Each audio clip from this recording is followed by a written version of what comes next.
So we're not talking about this topic right now is probably a bad idea because this game came out like a few years ago. So it's kind of weird ranking like characters that came out several years after the game. But I don't care because I like this game, therefore I want to talk about it. So today we're going to be ranking all the Dream Friends and Kirby Star Allies. There are a few rules, of course. I contemplated a bit about this, whether I was going to rank the Mage Sisters as separate characters or the same character. But I decided to keep them the same because that just made a lot more sense. Because then I would have to rank Rick, Kine, and Koo in separate slots, and that's just too much. So I'm just Rick, Kine, and Koo one character, and the Mage Sisters on one character. So let's just get right into it. So of course, these are the characters I'm going to be ranking, except for Kirby, for obvious reasons. Um, the way I'm going to rank these is if they are fun to play as and if their game is fun. If they are boring to play as and their game is boring, then I'm just going to rank them higher up. So, yeah, let's go ahead and get right into this video, starting with...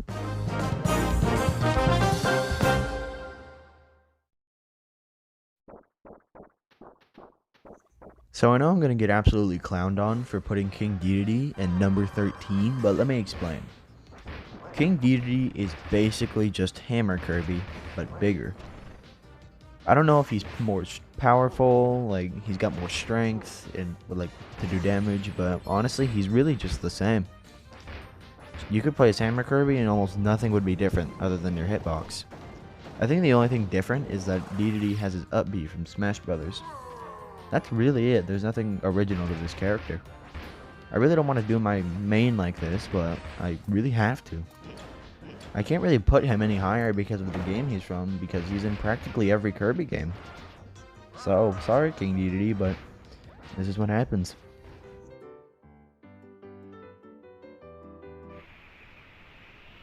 It's kind of hard to understand why Nintendo decided to put Gooey into this game, but I really don't care. I don't have a lot of fun playing as him, just because he's just like really weird. And that's not a problem by all means. I myself am by far not a normal person, but it's just hard to understand the point they tried to make putting him in the game. Like, was it to represent Dreamland? Because Rick, Kine, and Koo did the same thing. So, was it to represent his game? Because Rick, Kine, and Koo also do the same thing. So did they just put him in the game because they felt like it, or because there was just some other deeper meaning to, like, Gooey is just like this immortal god who cannot be stopped? Because if that's the case, then wow.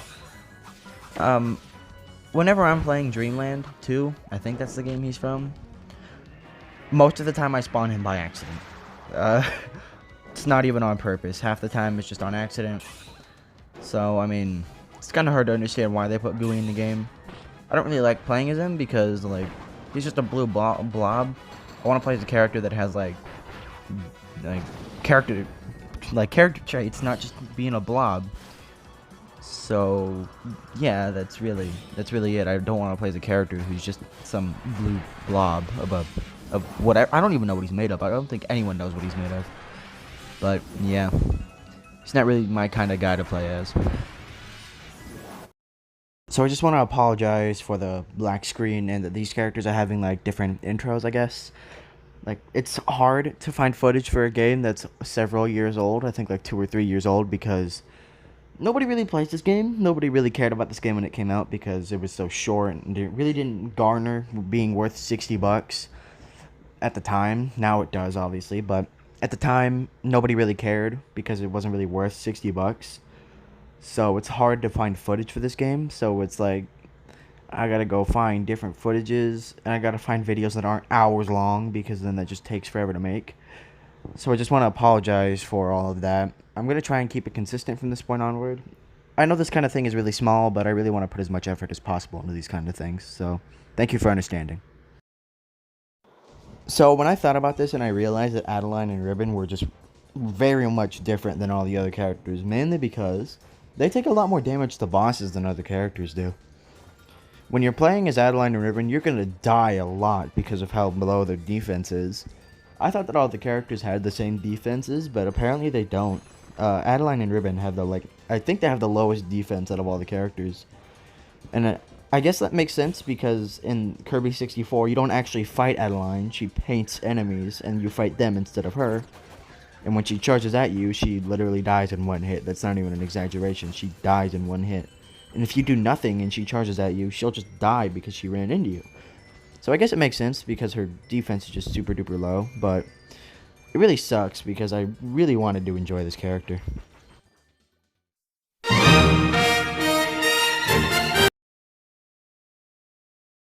Now I know you all are going to straight up hate on me for this because it's another black screen, but I straight up could not find any footage that would suit this video and would be like enough for me to be able to like handle when editing. So I'm just going to go ahead and talk about Bandanity over a black screen for about 10 more seconds. So I don't think he's all that fun. He's straight up just Spear Kirby if he was still in the game. And that is about all I have to say about Bandanity.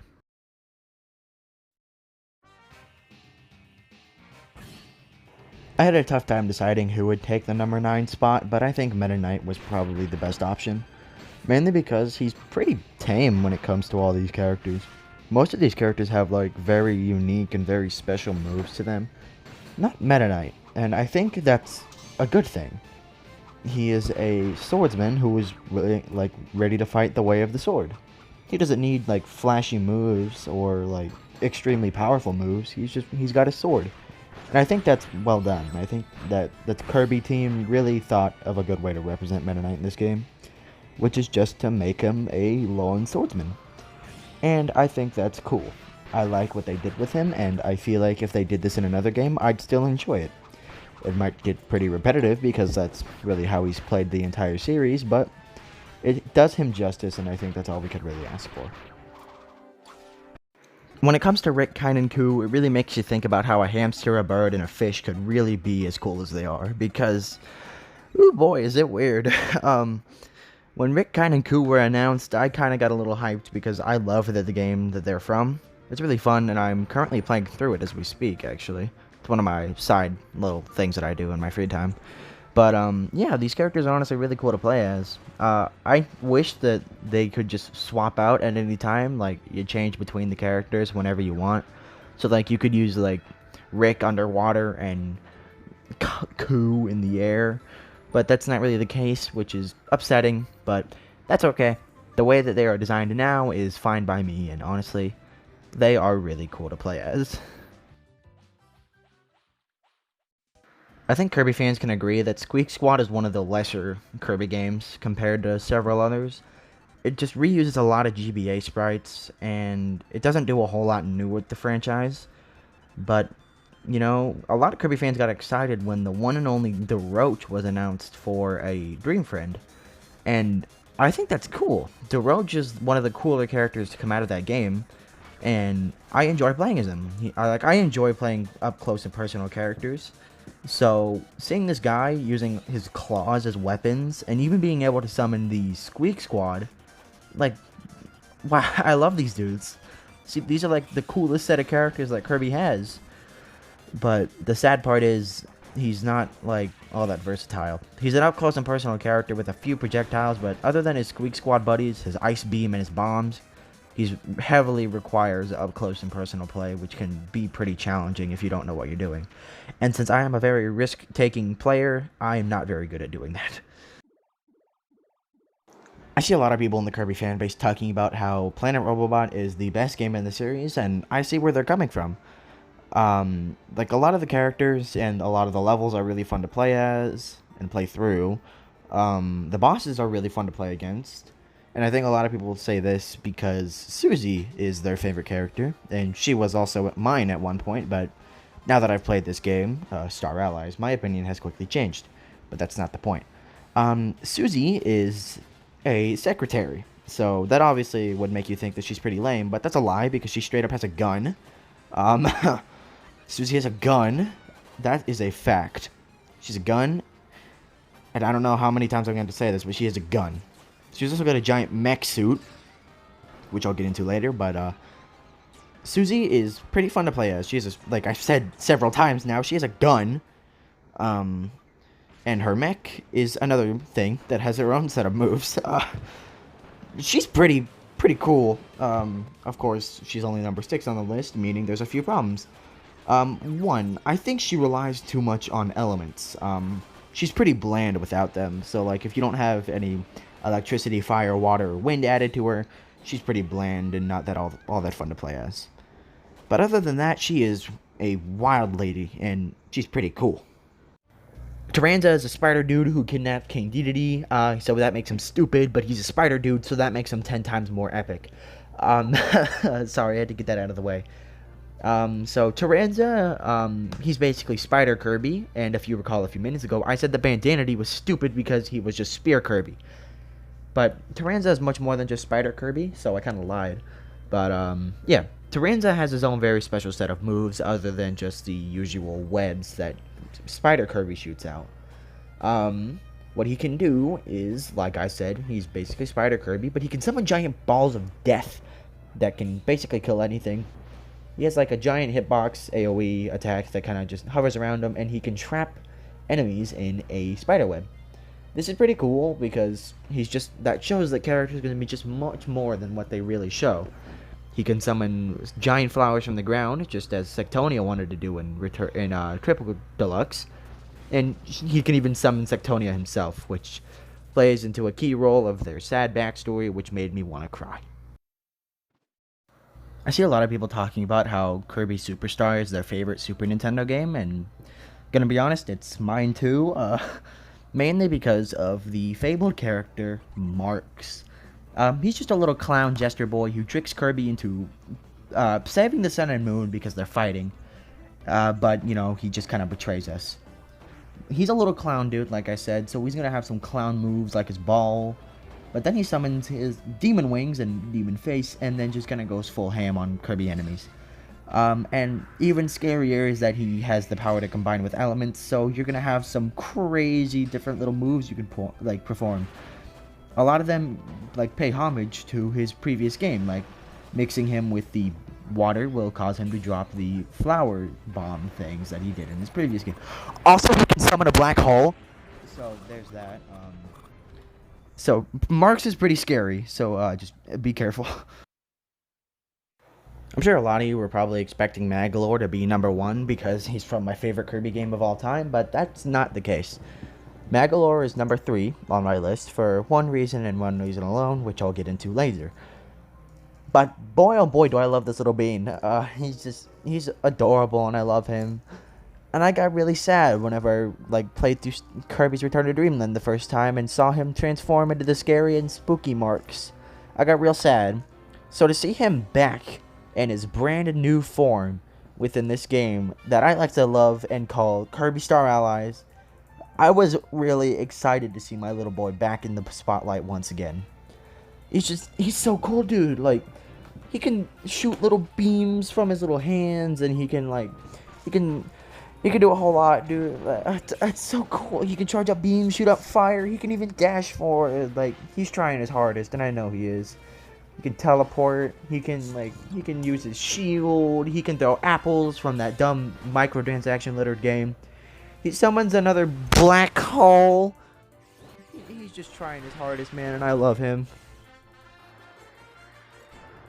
Oh yeah, I forgot to mention that he summons his ship from Return to Dreamland. I was too busy just...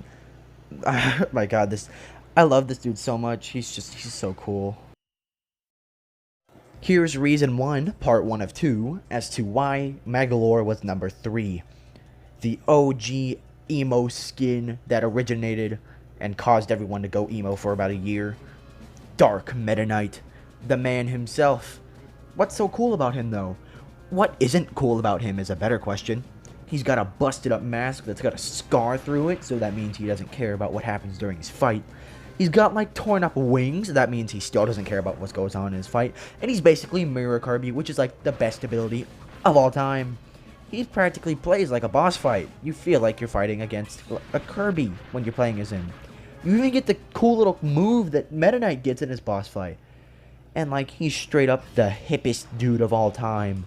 I sometimes just go Chu Arena with this guy alone because he's so cool.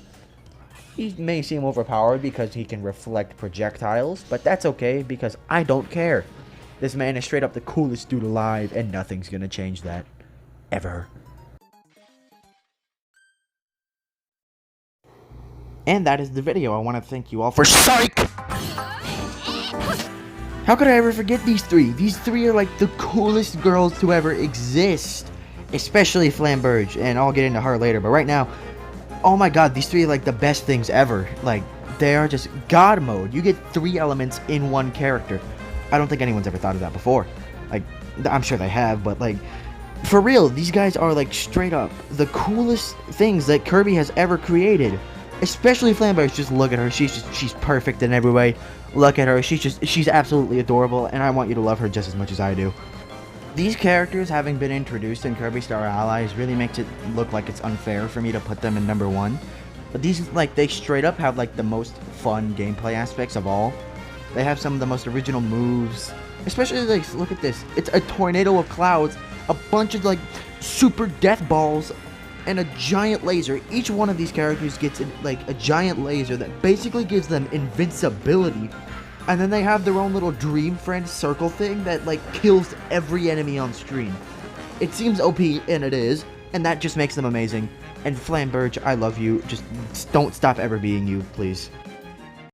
So I know I kind of went a bit ham at that ending, but I just really like those characters a whole lot.